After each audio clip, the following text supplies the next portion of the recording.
¿Qué tal, jóvenes? Reciban un cordial saludo de parte de las academias Aduni y César Vallejo. En esta oportunidad les habla María de Rosario Quiroz, soy profesora de psicología.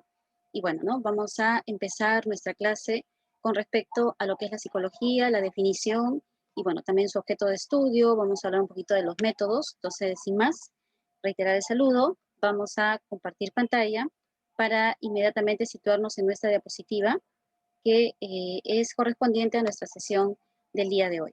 Ahí está, jovencitos, tenemos entonces nuestra diapositiva con el ciclo en el cual nos encontramos, que es Anual Uni. Como les mencionaba, muchachos, señoritas, hoy día lo que vamos a investigar es la primera parte, ¿no? Por ahí la psicología, cuál es la definición, qué evolución ha tenido también esta definición de la psicología.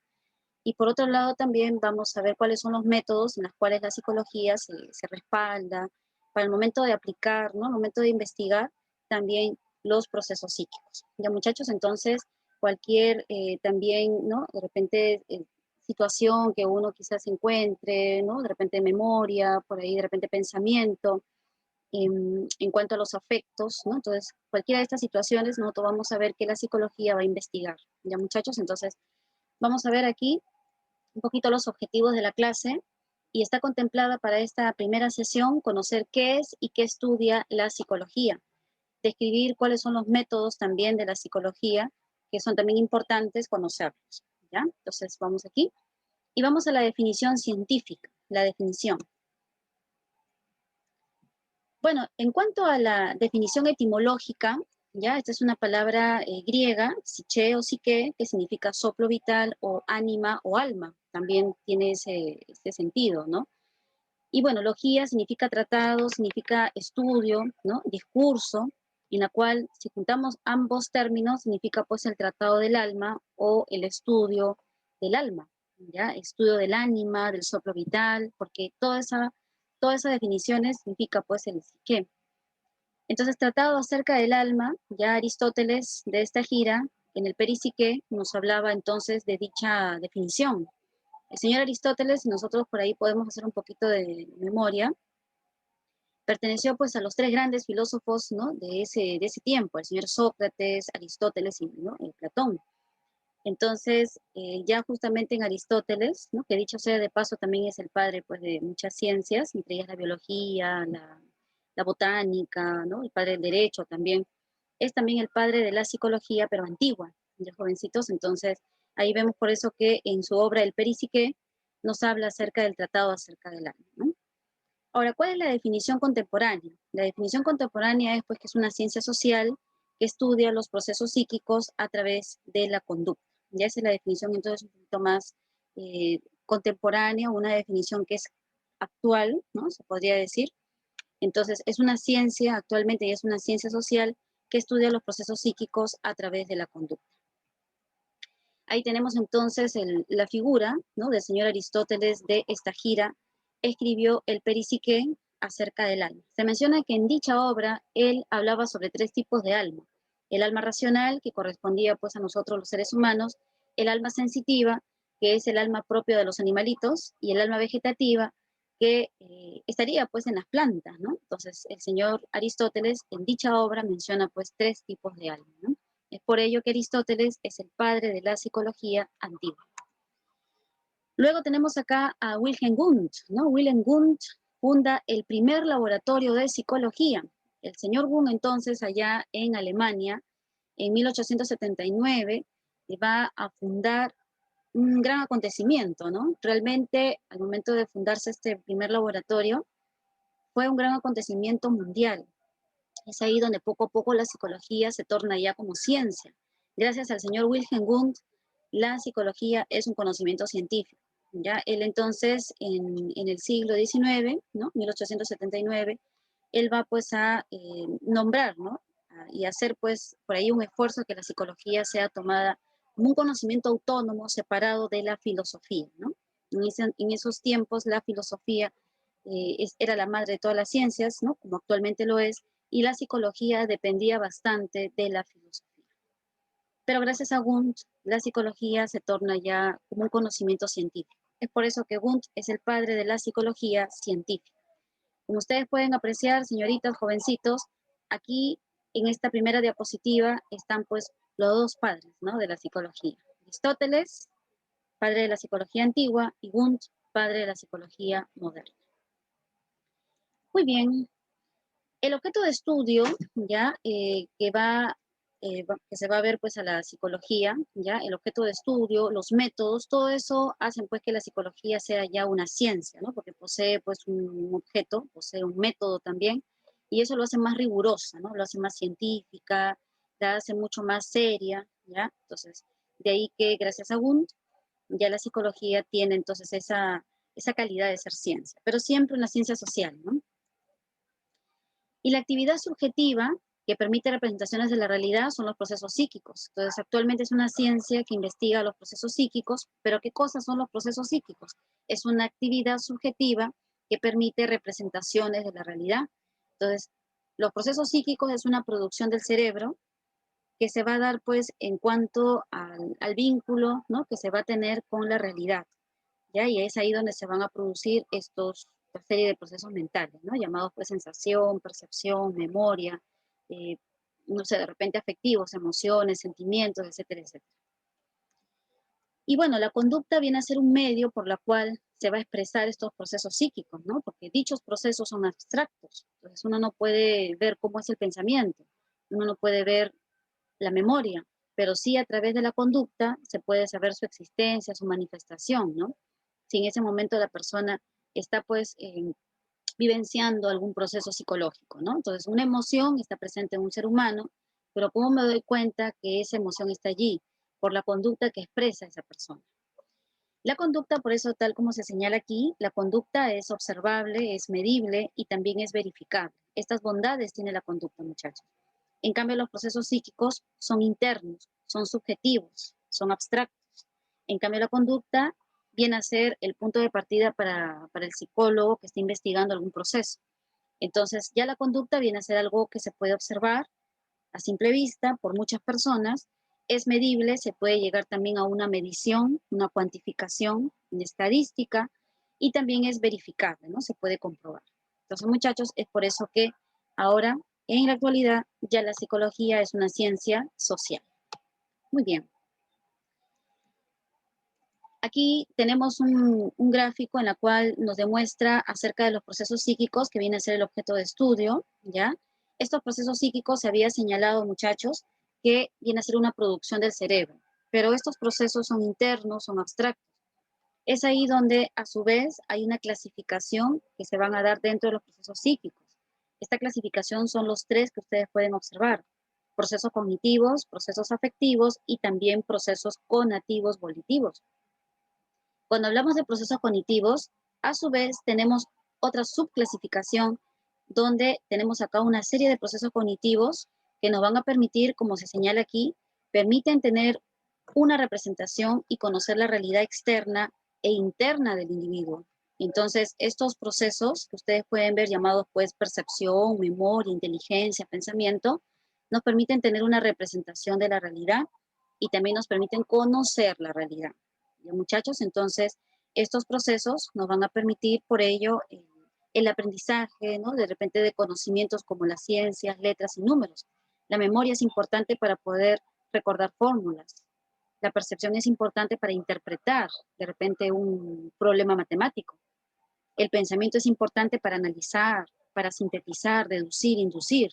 También una tarea, pues, matemática, ¿no? O de repente de ciencias. Entonces, es por eso que los procesos cognitivos nos ayudan bastante en el área del conocimiento, del aprendizaje intelectual. Por otro lado, los procesos afectivos permiten reaccionar a los estímulos de nuestro entorno, ¿no? Entonces, nosotros también estamos constantemente con los estímulos del entorno y se producen en nosotros reacciones. Ahora, refleja la relación entre el sujeto y también sus necesidades. ¿Cuáles son entonces estos procesos afectivos que afectan, dicho sea de paso, afectan al sujeto? Los sentimientos, las emociones, las pasiones y los estados de ánimo.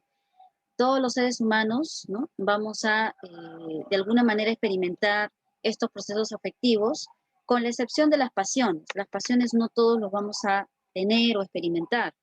En cambio, los sentimientos, las emociones y los estados de ánimo, sí, en efecto, vamos pues también a a también experimentarlo, ¿no?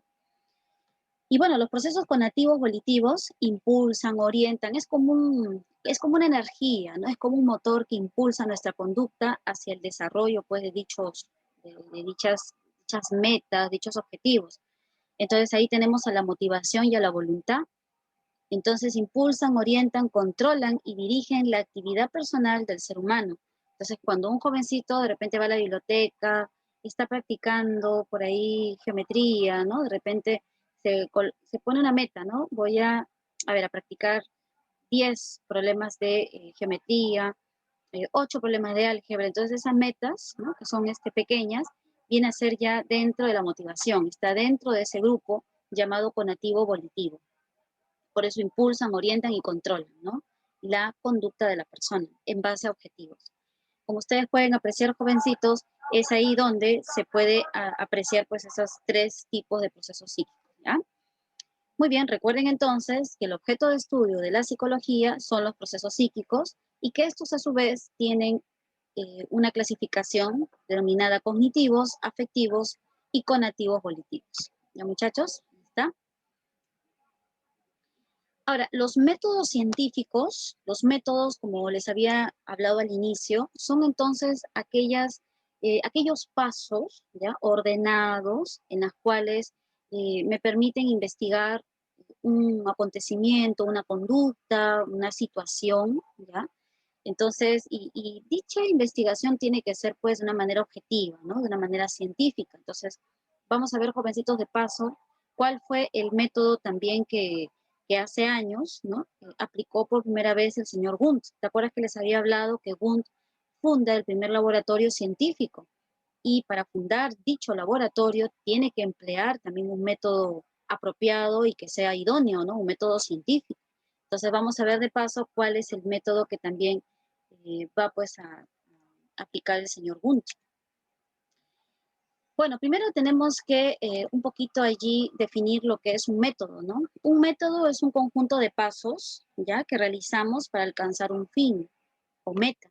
Entonces es un conjunto de pasos ordenados. Tanto es así que etimológicamente la palabra meta significa fin, objetivo, algo que nosotros nos proponemos como una visión, ¿no? La meta, un fin, un objetivo. Y el odos viene a ser pasos, ¿ya? Pasos o todas las estrategias que uno realiza para poder llegar a ese objetivo, ¿no? A esa meta. Entonces, met y odo significa pasos para llegar a ese objetivo, ¿no? Interesante. Entonces, un método ya hace que un conocimiento sea pues mucho más científico, sea mucho más riguroso, más ordenado, más organizado y más serio también, ¿no? Pero aparte, cuando hablamos de un método ya científico, ya, y es un conjunto de pasos entonces que se deben seguir de forma rigurosa, ordenada, para cumplir con algunos o varios de los fines científicos, los cuales son pues describir, explicar, predecir, modificar y aplicar. Entonces estamos viendo que aquí abajo ya se van a dar algunos fines científicos propios de la ciencia, en la medicina, en la física, en la química. ¿Cuáles son estos fines que tienen pues estos conocimientos científicos? Los fines son pues describir, ¿no? Tratamos nosotros de describir, o sea, enumerar una serie de características. Supongamos que quiero investigar, no sé, de repente la violencia, quiero investigar el consumo, ¿no? De repente el consumo de las personas hacia algunos productos, o quiero investigar la deserción escolar, ¿no? Entonces, tengo que describir primero qué cosa es, ¿no?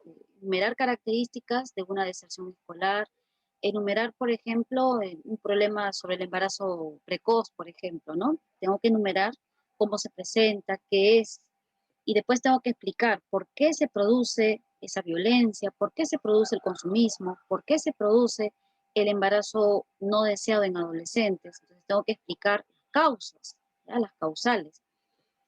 Y luego tengo que predecir, ¿no? Eso me permite predecir si es que de repente o si es que a futuro quizás no se tiene, ¿no? Una guía en la actualidad, entonces a futuro puede haber entonces problemas, puede haber problemas de adicciones, problemas de, no sé, de repente de violencia, ¿no? Entre otras cosas. Entonces me permite también predecir un problema o una situación hacia el futuro.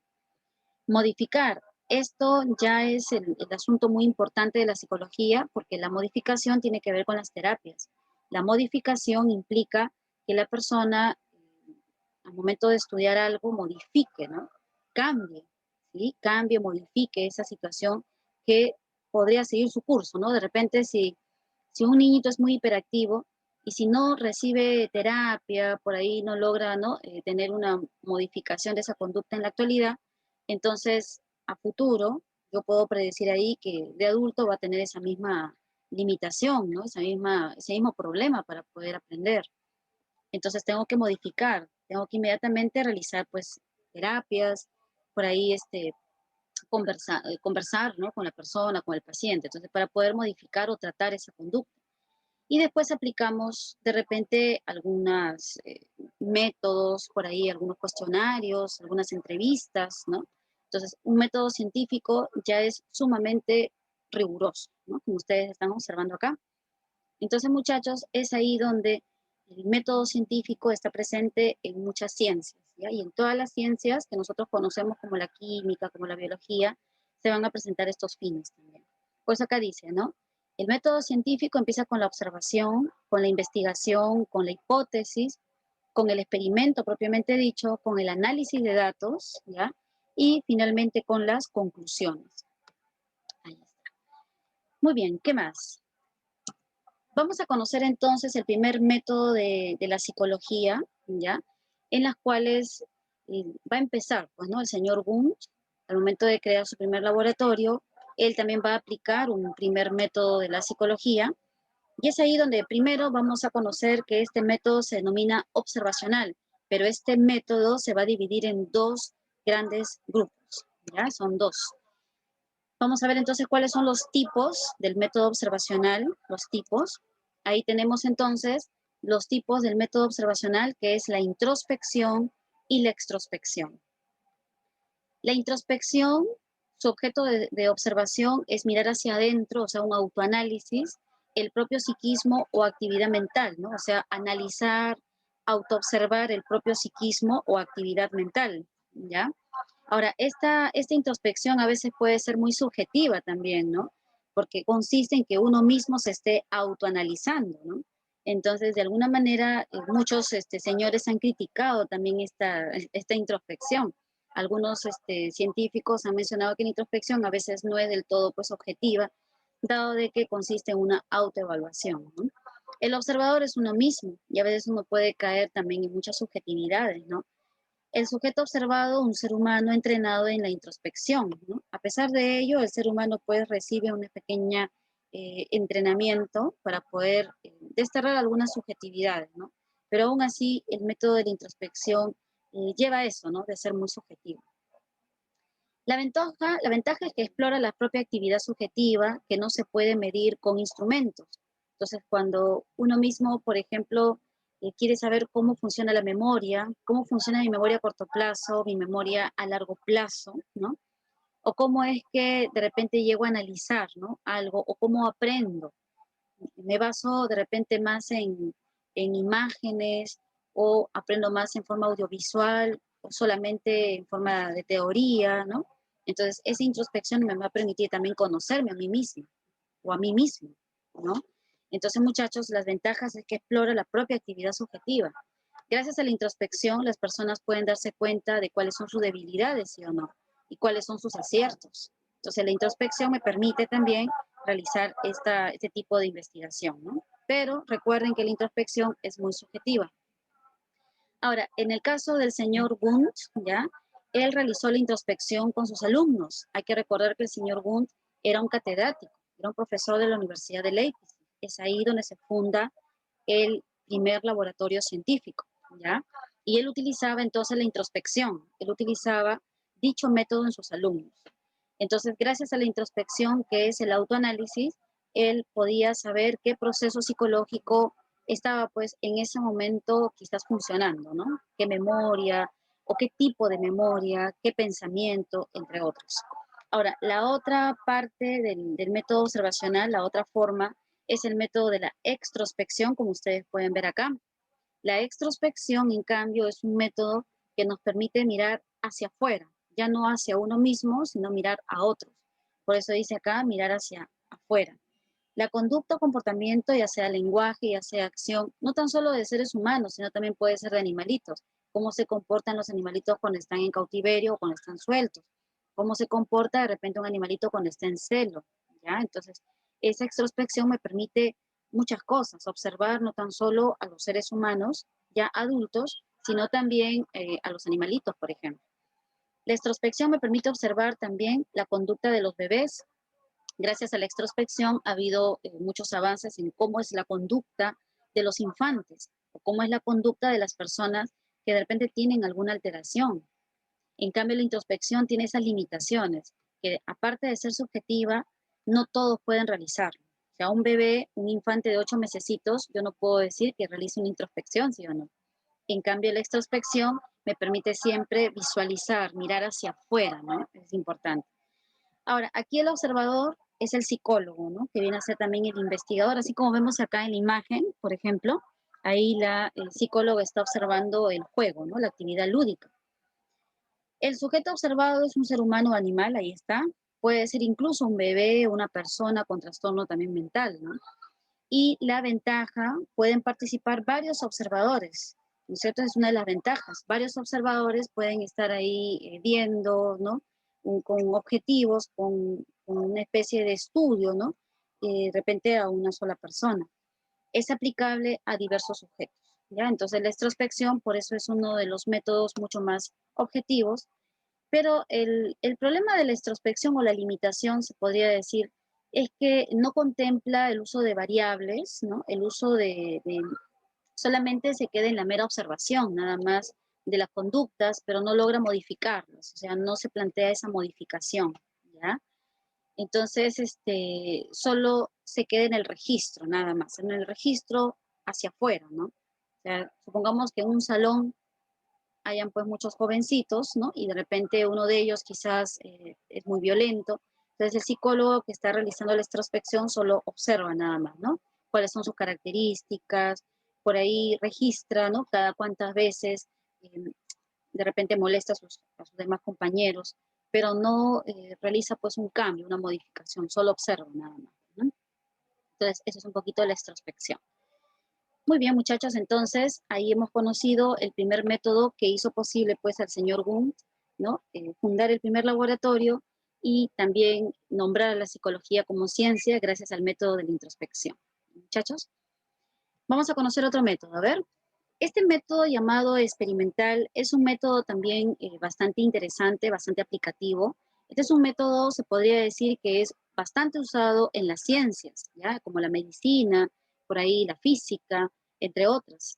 Y la psicología también utiliza este método experimental. Es un método entonces 100% o al menos 100% objetivo, ¿no? También científico, donde acá vemos pues, ¿no? El agente, el estímulo, objeto de estudio, la reacción, la medición y el uso de las variables, miren. El uso de las variables dependientes, variables independientes. O sea, el método experimental crea las condiciones, ¿ya? Bajo ciertos parámetros, crea las condiciones para que se produzca una modificación de conductas. Entonces, el método experimental ya no solo se queda en el registro, sino que crea ya condiciones, ¿bien? Para que se pueda dar pues estímulos y respuestas. Entonces el uso de las variables, aplicación también de las variables, ¿no? Variable independiente y la variable dependiente. Muy bien, vamos a conocer un poquito más entonces de este método experimental, jovencitos. Método experimental, un experimento es la provocación deliberada, o sea, es con intención, crea las condiciones de manera intencional, deliberada, de un fenómeno con la finalidad de observar sus consecuencias y registrarlas, ¿no? Esa es la idea, registrar entonces esas consecuencias, pero sobre todo provocar, ¿no? Provocar una conducta, crear las condiciones, hacer un experimento con el uso de variables, ¿no? Y ver también la causa y el efecto. Eso es principalmente, por eso dice acá las consecuencias. Luego por acá señala lo siguiente, ¿no? En los experimentos se determinan las variables de un problema. O sea, el método experimental utiliza variables que vienen a ser características que pueden medirse, ¿ya? Estas variables entonces son las siguientes. Son condiciones en un experimento. Variable independiente, que también se le abrevia como VI, es una condición que manipula el experimentador, es la causa. O sea, es algo que yo voy a aplicar para ver qué resultado obtengo. Supongamos que entro a un salón de clases y quiero ver qué tal ¿no? puede darse el impacto quizás de la aplicación de, no sé, de las TICs, ¿no? De las tecnologías de la información y de la comunicación. Entonces yo voy a crear una aula virtual, ¿no? De repente, ahí con tecnologías, ¿ya? Pizarras interactivas, no sé, pues, ¿no? Entonces quiero ver cuál es el impacto que tiene esta nueva metodología o didáctica virtual, ¿no? Entonces yo voy a eh, aplicar eso en los jóvenes, ¿no? Entonces eso sería mi variable independiente, lo que yo voy a aplicar. Supongamos otro caso, supongamos estoy notando que hay mucha deserción escolar o estoy notando que hay mucho embarazo no deseado, ¿no? Entonces yo aplico una charla, yo aplico de repente por ahí un conversatorio, ¿no? Entonces esas charlas, ese conversatorio es lo que yo voy a aplicar, ¿no? Para ver qué efecto tiene en esa población. Entonces es la variable independiente, es una condición que manipula el investigador, ¿ya? Y la variable dependiente es una condición o cambios que se mide o registra, es el efecto, ¿cierto? Entonces, siempre lo que yo aplico va a tener un efecto, ¿sí o no? Supongamos que estoy aplicando las TICs a una aula, ¿no? Entonces, de hecho, que va a haber una modificación, ¿no es cierto?, en su estilo de aprendizaje, en la forma como se recepciona dicha información. Entonces, esa modificación, ¿no?, en su estilo de aprendizaje, en su aprendizaje o su rendimiento académico, viene a ser la variable dependiente, lo que de todas maneras va a modificarse, el efecto. Muy bien, ahora en el segundo ejemplo del embarazo no deseado, cuando yo doy, por ejemplo, una charla, ¿no?, para utilizar algún método anticonceptivo, entonces su conducta de ellos también de alguna manera tiene que cambiar, ¿no? Entonces ese cambio, esa reflexión vendría a ser también un efecto, ¿sí o no? Esa es mi variable dependiente. ¿Ya? Entonces, variable independiente es la condición que yo voy a aplicar, ¿no? Lo que yo manipulo. ¿Por qué se dice manipular? Porque el experimentador puede aplicar a una u otra situación, una u otra población. Y la variable dependiente es necesariamente el efecto que se produce, ¿no? Las variables de control son condiciones predeterminadas que deben permanecer estables durante el experimento, ya sea la edad, el sexo, el peso, el grado de instrucción. Esto es fácil, viene a ser la población a la que le aplico la variable independiente. Un salón de clases, ¿no? Con alumnos de diferente sexo, con una edad casi homogénea, adolescentes, el peso, el grado de instrucción, ¿no? Entonces, el turno, todo eso son las variables de control. Viene a ser la población en la cual yo estoy aplicando esta variable independiente. Y las variables extrañas, ¿no? En cambio, son condiciones imprevistas que perjudican el desarrollo del estudio. A veces estas variables extrañas perjudican la investigación. Supongamos que voy a esa aula, ¿no?, para aplicar las TICs, la virtualidad en forma presencial, y de repente se va el fluido eléctrico, ¿ya? Supongamos que no haya fluido eléctrico y corte de luz, entonces esa es una variable extraña que perjudica mi investigación, ¿sí o no? En el otro ejemplo, el embarazo no deseado. A ver, convoco pues, ¿no?, a las señoritas, a los jovencitos, para que vean y para que escuchen mi charla, ¿no? Y de repente vienen pocos jovencitos. ¿Por qué? Porque lo he hecho de repente un sábado, lo he hecho un domingo, ¿no? Entonces ahí vienen poca cantidad de alumnados. Entonces eso también es otra variable extraña, que no contaba con ello. Las variables extrañas pueden crecer tanto que pueden afectar la variable independiente, ¿no? Así es. Entonces, muchachos, esto es un poquito ya, ¿no?, el hecho del método experimental, como ustedes pueden apreciar, son pues ya aspectos mucho más complejos, ¿no? Sin embargo, son necesarios para que se pueda dar un estudio adecuado también, ¿no? Esto no lo vamos a encontrar en el método de la observación, donde solo se registraba nada más, ¿no? En cambio, aquí ya se logra pues cambiar, modificar, controlar escenarios, ¿no? Muy bien, vamos a ver un ejemplo con respecto a ello. Tenemos cuál es el efecto de desarrollar clases virtuales y el rendimiento académico en alumnos de quinto de secundaria mayores de 15 años en un colegio estatal de Lima. Se dan cuenta, dice, ¿cuál es el efecto de desarrollar clases virtuales? O sea, las clases virtuales es lo que yo voy a aplicar, ¿sí o no? Quizás antes era una pedagogía a lo tradicional, en cambio yo quiero innovar con un salón y voy a aplicar clases virtuales, o sea, las TICs. Entonces, eso es mi variable independiente, ¿sí o no? Sobre el rendimiento académico, esta es mi variable dependiente. O sea, estas clases virtuales va a tener un impacto en el rendimiento académico. Claro que sí, va a haber un impacto. ¿Y cuál es la población? Alumnos de quinto de secundaria. Eso también se le conoce como variables de control. Alumnos de quinto de secundaria mayores de 15 años en un colegio estatal de Lima. Todo eso es mi variable de control. ¿Ya, muchachos? Las hipótesis también se manejan dentro de, de una pues, investigación. Una hipótesis viene a ser una respuesta posible a futuro, ¿no? La hipótesis primera puede ser, ¿no? ¿Cuál es el efecto de desarrollar clases virtuales sobre el rendimiento académico? Que las clases virtuales sí afectan de manera positiva en el rendimiento académico de los estudiantes. O la otra hipótesis, las clases virtuales no afectan de manera positiva en el rendimiento académico de los estudiantes. O sea, siempre se plantean dos supuestos. Puede ser supuesto A, hipótesis B. Entonces, al momento de yo aplicar este experimento, porque por eso se denomina método experimental, una de las dos hipótesis se tienen que comprobar.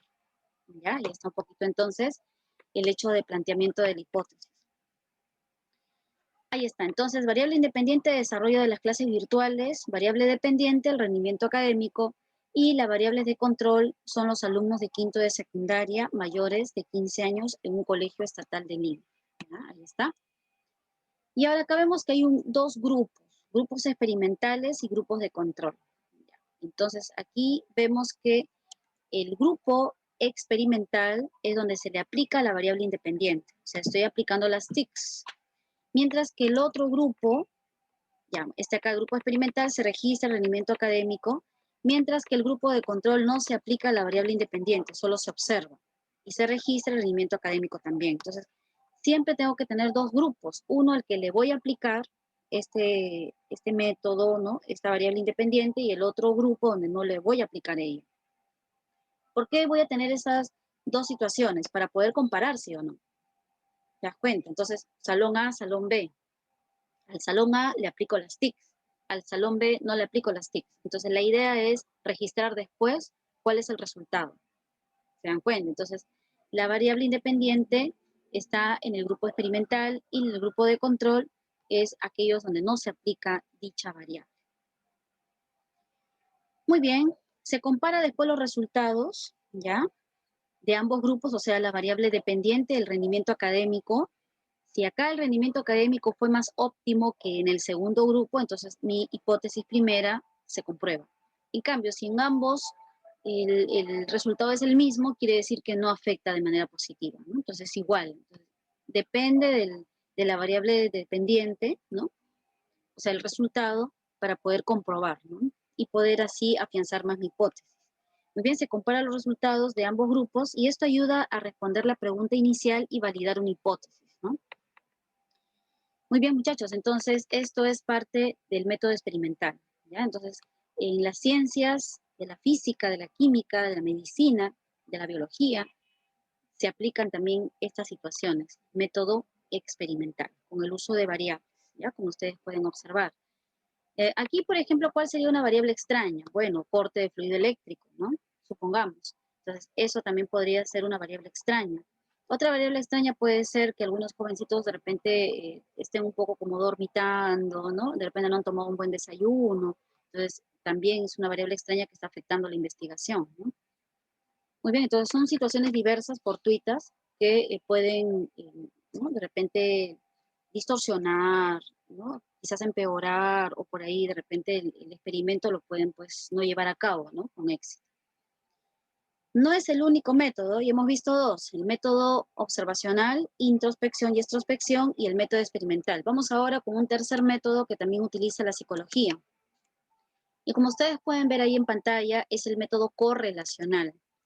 Busca averiguar el grado de relación que puede existir entre dos fenómenos, ¿ya? O dos situaciones que se está investigando. O sea, principalmente busca la relación que existe.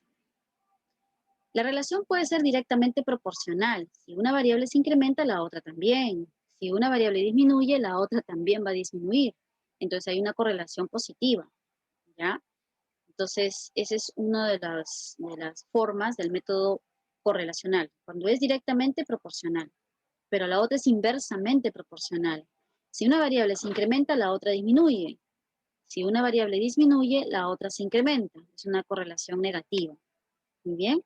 Entonces ahí tenemos un poquito las formas de cómo se da el método correlacional. No busca la causalidad, no busca la causa y efecto, solo describe nada más.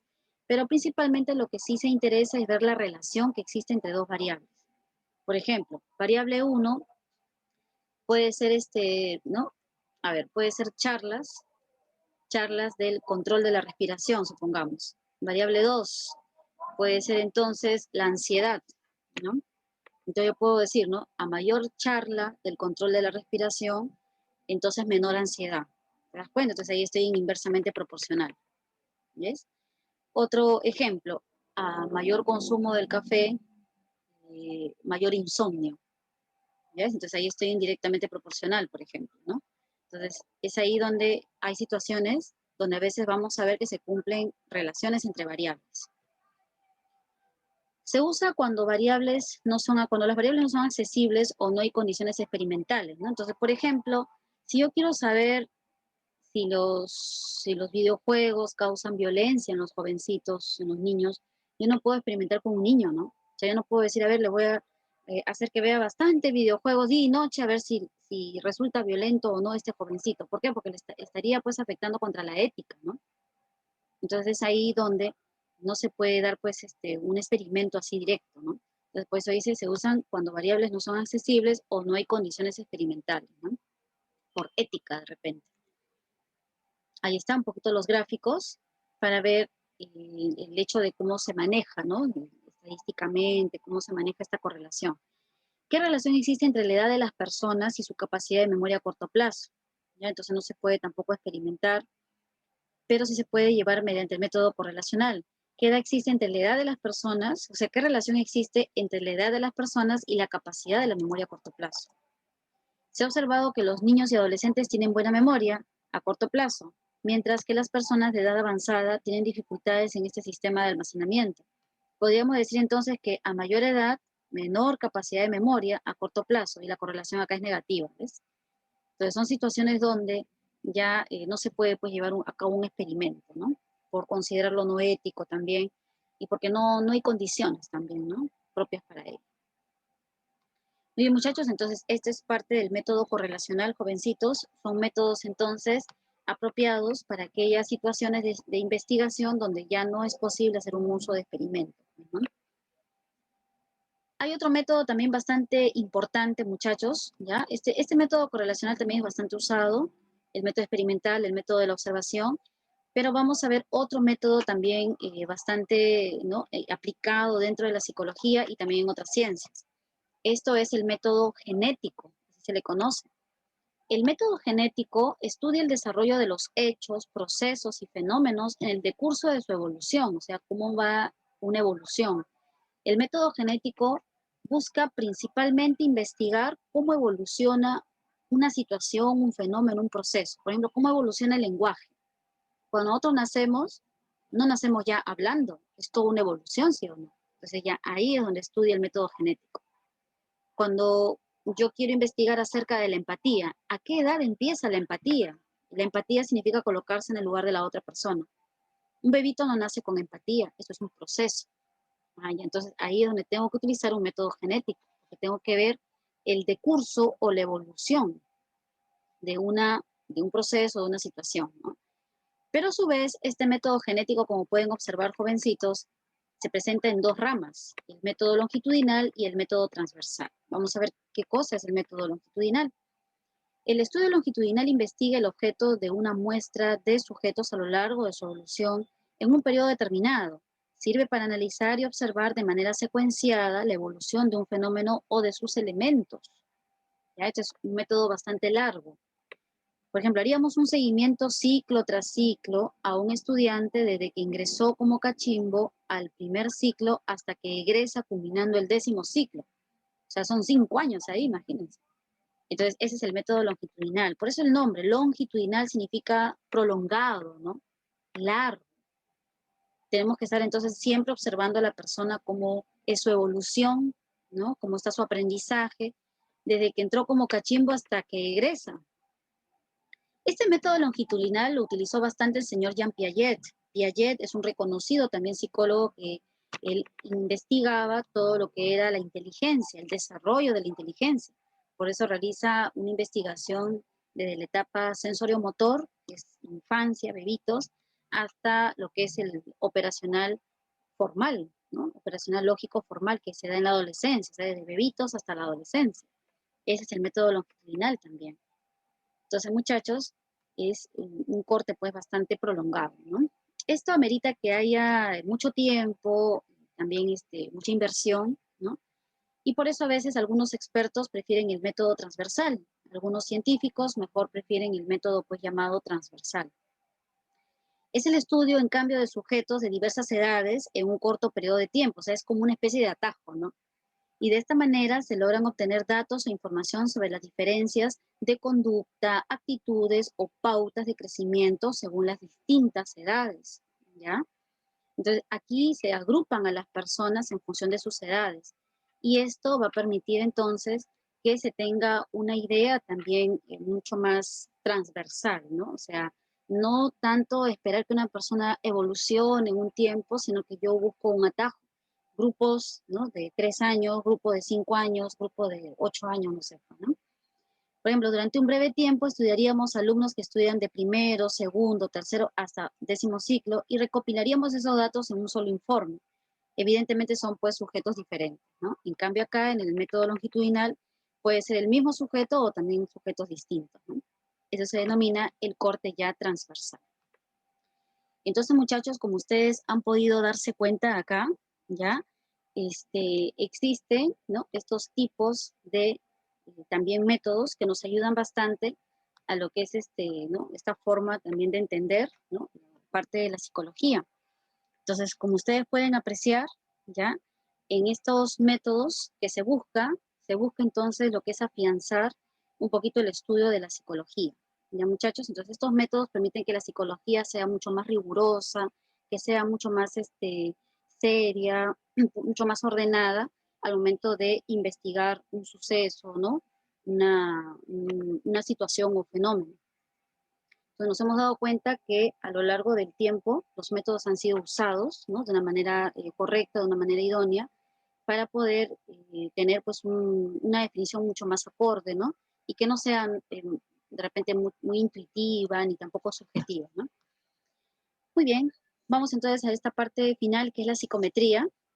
La psicometría también viene a ser ¿no? Una especie de disciplina, como se señala acá, una técnica que es muy usada en la psicología y que permite elaborar instrumentos de medición, ¿no? Psicológicos. O sea, la psicometría permite elaborar lo que son los test. Los test son pruebas, ¿no? Son pruebas, son ensayos.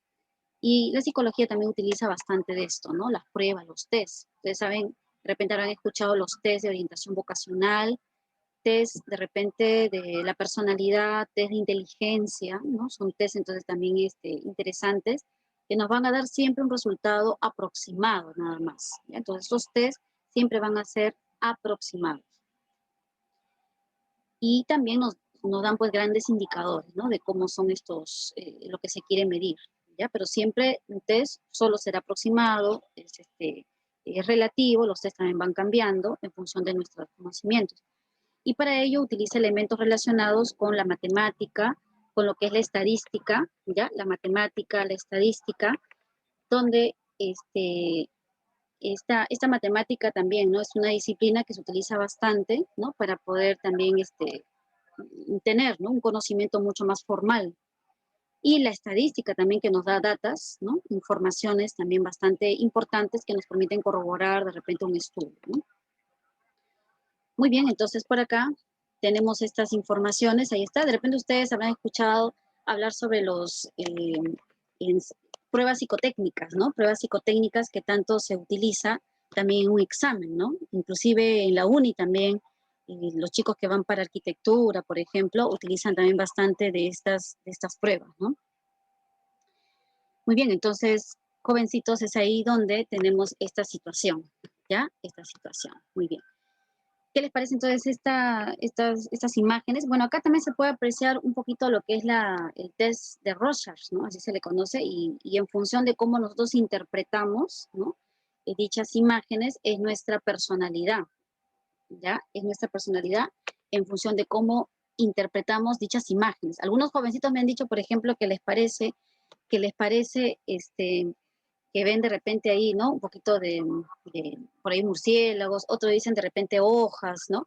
Entonces, eso es en función también de nuestra, ¿no? De nuestra percepción. Entonces, eso también nos ayuda bastante acá en psicometría, ¿ya? Muy bien, jovencitos. Entonces, esto ha sido todo por hoy, muchachos. Y bueno, ¿no? Muchas gracias también por su atención, jovencitos. Hemos visto entonces un poquito la evolución de la psicología, hemos visto la definición también, hemos visto por ahí los métodos y bueno, ¿no? Cómo la psicometría también es bastante usada, ¿no? Para tener el estudio de estos procesos psíquicos. Es por eso, muchachos, que ya la psicología es una ciencia social. ¿Ya, jovencitos? Muy bien, muchachos, entonces ha sido todo por hoy. Me despido de todos los presentes. Muchas gracias por su participación. Y bueno, nos vemos con todos.